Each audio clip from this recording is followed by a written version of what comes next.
The Gospel of John, chapter 14, verses 1 to 7. Do not let your hearts be troubled.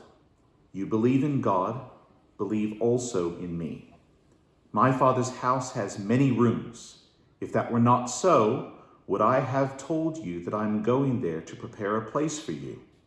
And if I go and prepare a place for you, I will come back and take you to be with me, that you also may be where I am. You know the way to the place where I am going.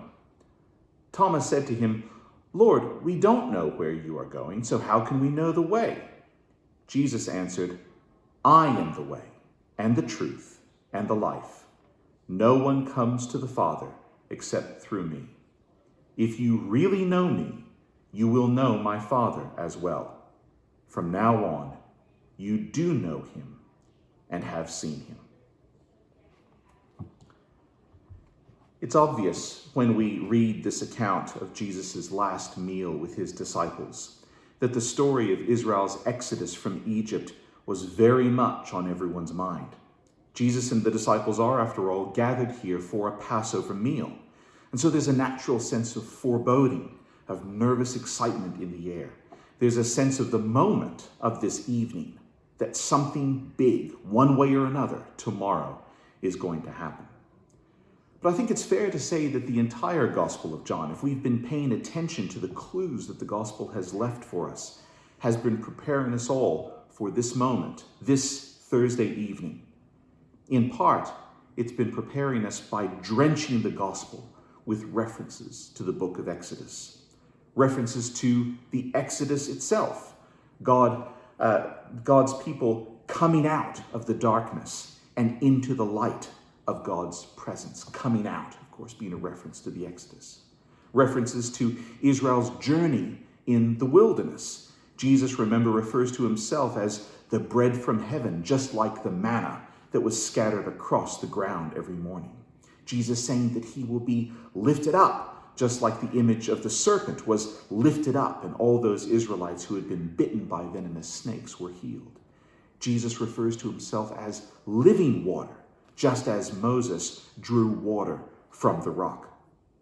Jesus refers to himself as a teacher, as a giver of the law who has special communion with the Father, just like Moses had special communion with the God of Abraham, Isaac, and Jacob. You remember the references in Exodus 32 to Moses ascending Mount Sinai to commune specially with the God of Abraham, Isaac, and Jacob. He goes up to receive the law. He goes to a place where no one could follow. That should remind you of references that we heard to the reading from John 14.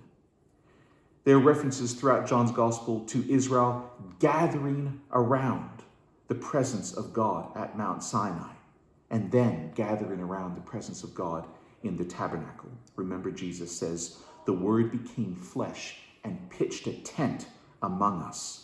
And for all those who responded to the invitation of the Son of God, they would be called the children of God. Remember all those times in the Old Testament where we hear God say, out of Egypt I called my child.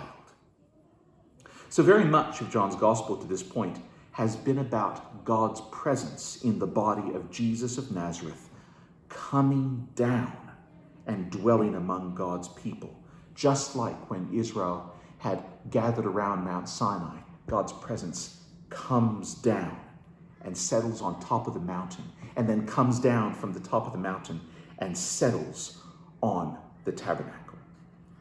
So much of the central chapters of the book of Exodus then, if before you get to chapters 32 to 34 of Exodus, so much is about God coming down to be with God's people there on the mountain, so much of those central chapters are all about Moses going up to meet with God, to receive instruction, to receive from God a blueprint for the way of life that God's people should follow to mark themselves out as being different people in the world, unlike any other people in the world.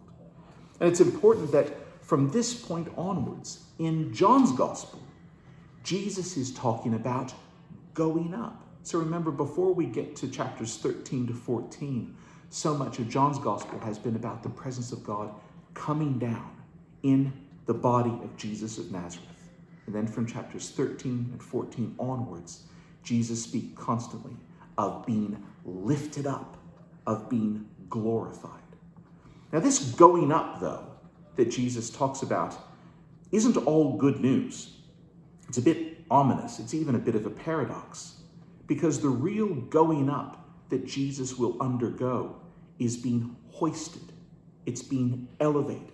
It's being lifted up on a cross. But then, of course, beyond that, there is Jesus being lifted up in the eyes of all the world. And beyond that, too, there is a going up, a returning to the Father. Jesus is going up, or he's going away to a place where the disciples can't follow, not yet at least. The disciples mightn't know where Jesus is going. And that, again, has a lot of different meanings. They don't yet understand that Jesus will go up, that Jesus will be crucified. They can't yet follow Jesus to the heart of God's presence, my Father's mansion that has many rooms that Jesus refers to. But Jesus tells them they mightn't know where Jesus is going. They mightn't be able to follow where he's going, but they do know the way. But it's a different kind of way, because Jesus says, this isn't just the way to the place where I'm going. The way that you know is also the destination. They don't need to know where Jesus is going. They don't even need to know where they are going. They only need to follow, because Jesus says, in following, you've already reached the destination. Listen to what Jesus says. You know the way to the place where I am going. Thomas replies, Lord, we don't know where you are going, so how can we know the way? Jesus answered, I am the way, the truth, the life. No one comes to the Father except through me. If you really know me, you will know my Father as well. From now on, you do know him. You have seen them. Don't worry about the destination, Jesus says. Just follow close. Stay close to me. Remember now how many times in the Garden of Gethsemane, Jesus says, stay close to me, stay close to me, stay awake with me. Not following close enough, Jesus says, worrying too much about the destination, just like Israel worrying too much about the promised land, how to get there, how to defeat their enemies there. Just as Israel looks too much beyond the wilderness and so fails to stay close enough to the presence of God that leads them. Jesus says, don't worry about too much where you are going. Don't take your eyes off what is right in front of you, the presence of God leading the way. If you think too much about the destination, if you think too much about what's next, if you think too much about where you are going, you'll miss the trail. You'll fail to be close enough. This, Jesus says, failing to be close enough to walk near, this is a betrayal. Now we all know Peter's impetuousness. We all know his enthusiastic declaration that wherever Jesus leads, he will follow. Wherever Jesus goes, he will go with him, anywhere. We all know, of course, Peter's betrayal. He's thinking too much about where Jesus is going and not enough about simply following where Jesus leads. But I think there's another betrayal. These chapters of John's Gospel are full of betrayals, not following close enough, thinking too much about the destination, not simply following the presence of God where it leads. These are all betrayals. But there's another betrayal, I think, that John's Gospel has in mind. Remember Moses. He goes up to the top of the mountain to commune with the presence of God. He goes to a place where none can follow him. Remember that Moses in chapter 34 of Exodus is going up to receive a blueprint for the kind of life that will mark out God's people as God's people. A way of life that begins with these words, I am the Lord your God who brought you out of the land of Egypt, out of the house of slavery. You shall have no other gods before me. This, of course, is the central message of the Passover. God's people are to have no idols that stand for God, because the life of the people of Israel itself will be God's idol. This will be the image that the world will be able to see to know what God is like. God is giving Moses a blueprint so that the people of God can be the image of God in the world. And so Moses goes up to a place, remember, where none can follow. The people waiting for Moses become restless. They become discontent. They wonder when they will be able to leave this mountain. What's taking Moses so long? What's taking God so long? And so they construct an idol, and they declare that this idol is the God that led them out of Egypt. In other words, in Moses' absence, they become just like any other nation, worshiping a God of gold or silver, a God that's a bit more like a genie, a God that gives them their desires, a God that is not the God that is the maker of heaven and earth. This is their betrayal. When Moses goes up the mountain, they betray the character of God who called them into the wilderness. They lose track of the presence of God who tells them, just follow. Listen again to the words that Jesus leaves his disciples with before going up, before his steady ascent to the cross, where his disciples cannot or will not go. My children, I will be with you only a little longer. Where I am going, you cannot come. That sounds like Moses addressing the nation of Israel. But a new commandment I give to you. Again, this is sounding a lot like Moses addressing the nation of Israel.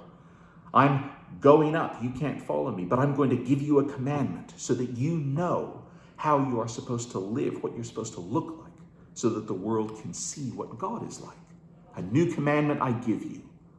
Love one another. As I have loved you, so you must love one another. By this, everyone will know that you are my disciples, if you love one another. This is the betrayal, I think, that Jesus warns us about. To neglect, or to ignore, or to renounce that form of life that makes visible the nature and character of God. By living together, but living together idolatrously, just like any other people. John would return to this exact idea in his first letter.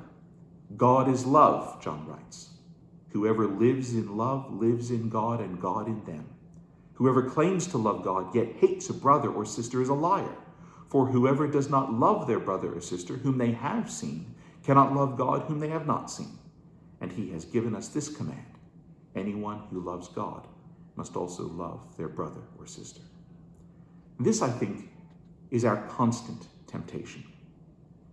To worry too much about the destination, to worry too much about the goal, about the resolution, about how everything's going to work out, rather than pay attention, enough attention, to the task that is right here in front of us. Closely following Jesus in everyday life, attentively loving those that are right in front of us, closely following Jesus, loving those that are near us as God loves us. We're living right now, we all know it, in a time of radical uncertainty. We don't know how this pandemic will resolve. We don't know what life will look like when it does resolve. We don't know our destination. We don't know where God is leading us. That doesn't matter, though. Don't worry that you don't know the destination. You know the way there. And all you have to do is to follow closely. We know what it means to follow closely. It means to love. In loving those that have been given to our care, we're not just contenting ourselves along the way. In loving those that God has given us to love, we have everything. God is love. Whoever lives in love lives in God and God in them. Amen.